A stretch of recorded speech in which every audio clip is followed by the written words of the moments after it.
জিয়া পরিবারকে বংশধর তাদের হিরো চরিত্র। তবে আপনি একটা কথা এখন আবার রিমান্ডে নিয়ে 100 সাক্ষী করে তাকে আবার রিমান্ডে নিয়ে টর্চার করে তাকে ওয়াল সৃষ্টি করেছে। ওয়াল সৃষ্টি করে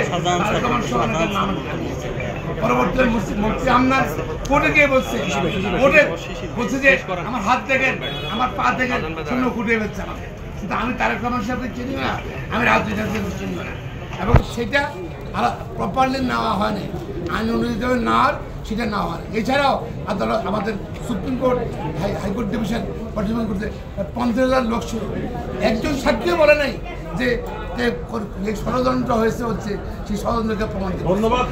একজন সাক্ষী বলে নাই যে তারা দেখেছে কে বোমা মারছে এবং সব কিছু বিবেচনা করে this a case of no evidence, কোনো সাক্ষী প্রমাণ আইনগত হবে নেওয়া হয় নাই।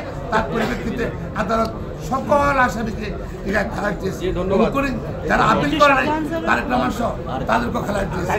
এছাড়া এটা রাজনীতি ছিল। সরকার যেটা বলেছেন আমার সহকর্মীরা, সরকার রাজনৈতিক উদ্দেশ্যে এই যে এই মামলাটা রাজনৈতিকভাবে এটা বিচার করেছে বলে আজকে আইন কানুন সাক্ষ্য কোনো কিছু ফলো করে নেই, এই জন্য আদালত আমরা সরকারের মূল উদ্দেশ্য ছিল দুটা, একটা ছিল তো রাজনীতির উদ্দেশ্য ছিলই, আরেকটা ছিল জিয়া পরিবারকে রাজনীতির থেকে বিদায় করে দেওয়া। এবং সেই জন্য আপনারা জানেন যে বেগম খালেদা জিয়ার বিরুদ্ধে মিথ্যা মামলা দিয়ে তাকে মৃত্যুর মুখে ঠেলে দিয়েছিল, এবং পরবর্তীতে এই যে তারেক রহমানের বিরুদ্ধে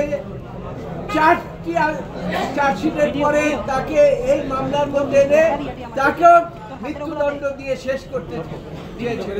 অর্থাৎ জিয়া পরিবারকে রাজনীতি থেকে চিরবিদায়ের জন্য ছিল এই সরকার ছিল প্রতিশোধ পরায়ণ, এবং তারা এটাকে ব্যবহার করেছে অস্ত্র। এই যে 21শে আগস্ট গ্রেনেড হামলাতে তারা অস্ত্র হিসেবে ব্যবহার করে জিয়া পরিবারকে বংশধর তাদের হিরো চরিত্র। তবে আপনি একটা কথা